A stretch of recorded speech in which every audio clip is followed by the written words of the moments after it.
መስታወት ፊት ምንም ነገር ሳይኖር የምታየው መልክ ያ መልክሽ በጣም ቆንጆ መልክ ነው።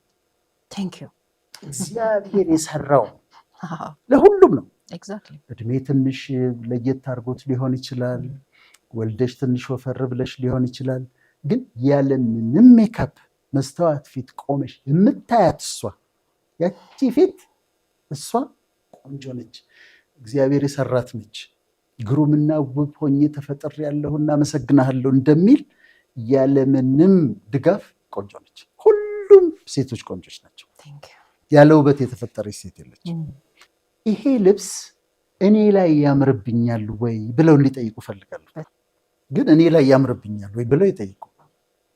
ለምሳሌ አሁን ሲለበስ የማየው ልብስ አለ እንደዚህ ወርዶ ብዙ ሴቶች ሲያደርጉ ያሉ እንደዚህ ወርዶ ጡት ማስያዣ የሌለው ከዛ ዝም ብሎ የወረደ እንደዚህ ክፍት የሆነ ፋሽን መጣ እንበል።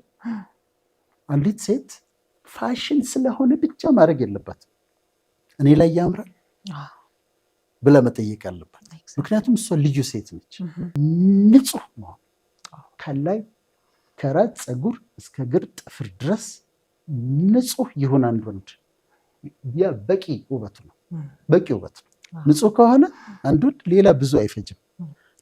በጣም ንጹህ መሆን፣ አለማሸብረቅ፣ ከመጠን በላይ አለማሸብረቅ፣ ወንድ ልጅ ብልጭልጭ አለመሆን። ድሮ አንድ ሰባኪ ነበረ ግርማ ቦጋለ የሚባል እና ምን ይላል መሰለሽ፣ የክሪስማስ ዛፍ መስለሽ አትምጪ ፓስተር ግርማ ቦጋለ የክሪስማስ ዛፍ መስለሽ አትምጪ ቤተክርስቲያን ይል ነበር። ቸርች ውስጥ ነው።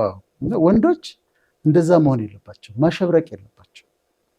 ማለት ይደረጋል ግን ከመጠን በላይ እዚህ ጋር ብዙ ነገር፣ እዚኛው ጋር ብዙ ነገር፣ እዚህ ጋር በጣም ብዙ እንደዛ ማብለጭልጭ የለባቸው።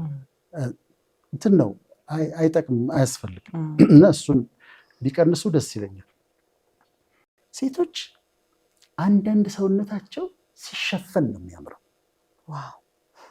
ያጓጓል ማለት ሲሸፈን ያምራል፣ ያጓጓል። እግር ይታያል፣ ጭን ግን በጣም አይገለጥም። ሲም ደረት አካባቢ ዝም ብሎ እስከ ታች ድረስ እንትኑ ራሱ የሆነ ክት የሆነ የተሸፈነ የሚያጓጓ ሰውነት የሚሆነው ሲሸፈን። በሙሉ ተገልጦ ከመጣ ግን በቃ እኮ ምንም የቀረ ነገር የለም። እና እንደዛ ባይሆን ኤክስፖዠሩ ዲሰንት የሆነ እስከተወሰነ ደረጃ የሆነ ኤክስፖዠር ቢሆን ከመጠን በላይ ባይጋለጡ ደግሞ ያምራል። የበለጠ ነው የሚያምረው። እንደው የሚወዳትም ሰው ይጓጓል። እዛ የተሸፈነው ስር ያለውን እኮ እያሰበ ይጓጓል እንጂ ተገልጦ ከቀረበ ግን ጥሩ አይደለም። ስለዚህ ኦቨር ኤክስፖዠር ባይሆን፣ ሴዲውሲንግ ባይሆን፣